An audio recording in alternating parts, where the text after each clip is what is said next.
Oui, mbote le journaliste.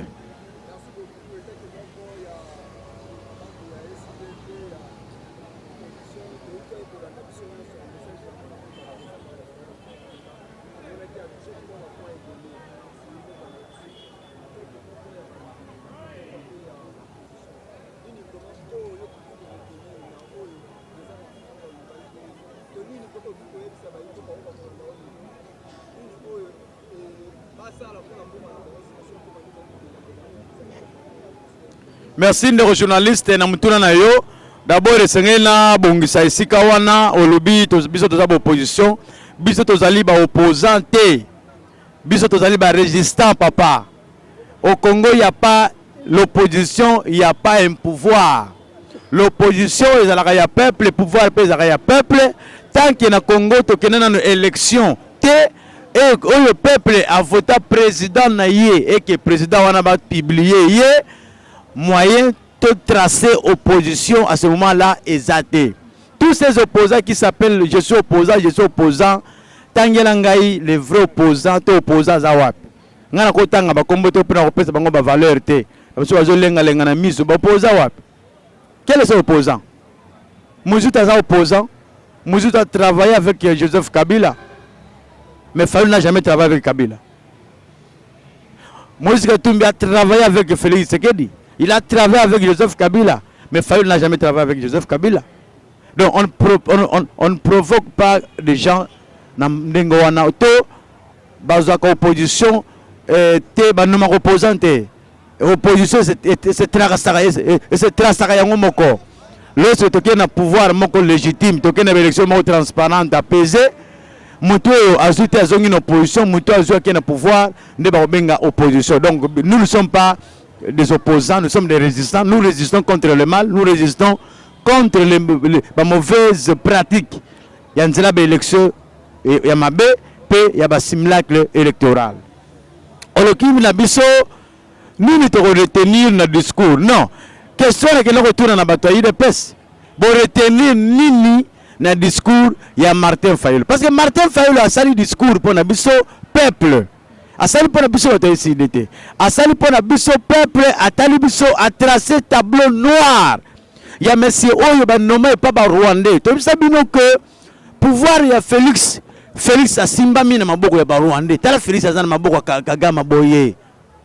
Vous n'avez pas crié à Martin Fayoulou. Vous dites que Félix, c'est le pouvoir qu'il a, est un pouvoir qui n'est pas du peuple, mais pouvoir il y a Kagame. Le moment où biso to retenir le côté de Martin Fayoulou, biso nde sengel to ibza peuple congolais que Maye Fayoulou a lobby boyoka, bolanda, pe bo salela yango. Point bas. Bango ba salela. Pour Maye Fayoulou a lobby, yango biso to landela kaye. Fayoulou adresser message na baye balanda kaye te. Fayoulou adresser message na baye baza musika na ye, ba prendre conscience. Biso ba to landa Fayoulou, toza ba conscient. Baye balanda Félix, baza ben conscient. Pourquoi je dis ça? Aujourd'hui, avec Félix, c'est 6 ans, 5 ans et demi. 6 ans presque, coquille. Ton moni lumière, ton clarté, na je suis en boka. Détournement auto décrit qui lobby, na tangwa Kabila. Ndeko na ngai. Yango lelo to moni ba détournement. Kutu Kabila ba détournement ba ndoko le kamé ba ministre, na ndako ba ministre to. Mais il y a Félix ko banda na présidence de la République, na cabinet na ye, na ba conseiller na ye, ba zo détourner mbongo à l'état. Est-ce qu'un conseiller de la République ou du président de la République a quoi détourner mbongo? Et puis mbongo a détourner ba zo ka wap. Donc Félix a na politique mbongo na biso ba nzela pesa ba conseiller na ye. Asali chile jelu mbongo na biso lia pesa ba to ba sala misala ayoko pesa ba conseiller ba tal yo to ba leso na poto bongo yo sakana bala bazu mbongo na basai nini bali ils ont bouffé cet argent. Bref, ndeko journaliste na ngoyebisa na ba kongomani nde boye. Le président réellement élu Martin Fayoulou na mboka oyo après Kasavubu, le président réellement élu le peuple a voté dans le Congo, c'est Martin Fayoulou. Bien qu'il n'est pas en fonction, parce que le pouvoir a été confisqué par les ennemis de la République. À l'occurrence, Joseph Kabila Kabange Kanambe et M. Félix Tshisekedi Tshilombo Mutombo. C'est-à-dire, peuple congolais aux Olandanga, oyeba lelo que Martin Fayulu, ce qu'il a dit hier, na fête il y a indépendance, il y a biso et ça vrai. Un, Fayulu a parlé de l'incompétence du gouvernement congolais. Na ebite yo mwana mboka congolais, mwana poto diaspora. Biso poto somba lipa. Biso soto kufeli mutu. Ata basengi $100 na morgue. To beta kaka allo ba ya poto. Tine biso $100. Awa biso to kufeli $100 seulement. So tu as un problème, bakangi leki na biso na la police est $20. Téléphone na poto allo yaya, bakanga ki yaga yolo hein, ba $20. So c'est-à-dire que le noir sur blanc que les Congolais en général tozali ba pauvres et les Congolais en général tozali ba sans emploi. Pas de chômeurs mais je dis des sans emploi. Comment possible ndeko journaliste? Mais c'est ce que dit poto benga ye compétent akuti na Congo watangwa ye muninga tikeli ye Congo République démocratique du Congo oyo to bengi Congo na ngai Kabila pesi ye 145 territoires mobimba na maboko na ye. Aujourd'hui avec son incompétence, aujourd'hui avec son incapacité, et les territoires congolais ne sont pas 145. Si Tshisekedi dirige ce pays, Azokamba 143 provinces. Ce qui est plus loin, Azokamba 142 provinces. Et les 3 provinces sont liées na Masasi, na Minduki, na Kobenga, na Congolais, na Kosalamabe. Et Tokobenga yek Félix Azali compétent. Tokobenga ye Félix Tshisekedi azali capable na gouvernement na ye. Aujourd'hui ndeko journaliste, Bunagana est occupé depuis 2020, si je ne me trompe pas, ou 2021, si je ne m'abuse pas, jusqu'à ce jour. C'est-à-dire le M23, soutenu par le Rwanda, totalise 3 ans. Nanga, pour la Kabuli rébellion na Est. C'est-à-dire la rébellion du M23 et la rébellion plutôt de M. Nanga qui fut le président de la CENI, celui qui a publié ce monsieur qui est au pouvoir, président de la République. Il détient des armes aujourd'hui. Assimi Minduki Lelo. Mais Assimi Minduki Pranini, il a compris que celui que nous avons nommé à la tête du pouvoir est un incompétent et incapable de nourrir le peuple congolais. Peuple Oazo Landanga. Le discours du président élu Martin Fayulu, où il a lobby que Félix et son gouvernement basali ben incapable, peu incompétent. Nous confirmons ça vrai. Félix Aye a coûté 3 avions Airways achetés par Joseph Kabila, Nambongo na biso ba congolais, par le gouvernement congolais. Mais c'est ce que Aye a longoli ba Jean, to ba longoli ba bazako kamba. Société wana atie batu ya l'obédience na ye, il y a parti na ye, il y a province na ye, et aujourd'hui tous les 3 avions laissés par le gouvernement congolais de Joseph Kabila eza likola mabanga.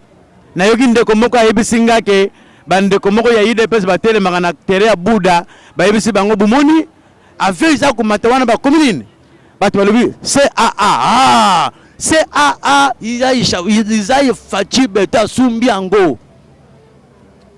Est-ce que CAA Isaïe Fachi? Est-ce que CAA est une compagnie aérienne privée à Moutou? Est-ce que gouvernement? Est-ce que le gouvernement Congo Airways? Puis vous avez un gouvernement privé et vous avez un gouvernement officiel, il y a l'État. Donc, comment vous avez un ça? Félix Alukina eloko kokosa même na discours na ye na mon discours moko ndenge moko na ya Augustin Kabuya, un discours de terre à terre. Banda Félix Tshisekedi asala ba discours na yoka mot technique te, même mot technique ya commerce te. Yeso ki batuni ye mebiloko zo matonga ngape kuza zo kamwa.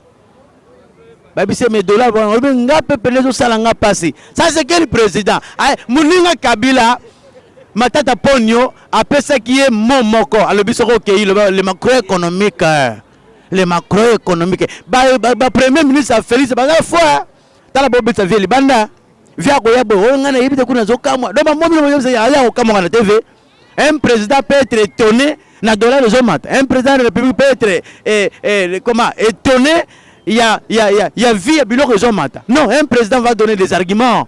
Na yebi biloko za komata et je suis conscient mais je fais ça pour que biloko kita dollar na yebi mais tala niveau ça tala niveau to ça la boy mais Félix n'a jamais fait ça. Félix s'étonne ayeb sa congolais ngape ko nazo kamwa so yozo kamwa ngana kama so nana okama za muninga so si tseke nazo kamwa biso pepe to zo kamwa ko matango ya dollar donc Félix tseke nazo kamwa biso to zo kamwa donc muta ko lobaka gamme donc avoir Félix tseke à la tête du pouvoir c'est avoir la malédiction dans nos familles congolaises. Nous sommes des journalistes, pardon.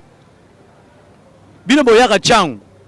Bamso bolonga balemba, bolonga bangaba, bolonga funa, bolonga balukunga. Papa, tu quittez là-bas limité pour arriver ici. Vous payez 500 francs, vous arrivez ici, non? Pas de faire déplacer, il faut avoir 10 000 francs. Que fait ça? Ni les autres Bongo. L'incapacité de Tshilombo. C'est l'incompétence de son gouvernement et lui-même. Et quand la tête est pourrie, et les autres membres. Bozoko c'est là. Oh, ben Bassali le côté. Qu'est-ce que Félix a fait?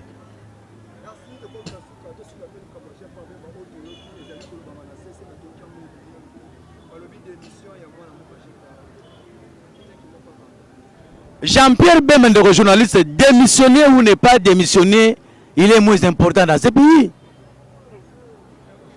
Oh, papa, Jean-Pierre Bemba, démissionner ou pas, c'est quelqu'un de moins important dans ce pays. Vous voulez qu'on vous raconte des histoires, papa? Jean-Pierre Bemba a quelle histoire dans ce pays? Jean-Pierre Bemba, c'est un politicien, c'est un politique. Comme Jean-Pierre Bemba politique, c'est parfois Félix. Oh, Jean-Pierre Bemba, grand golo.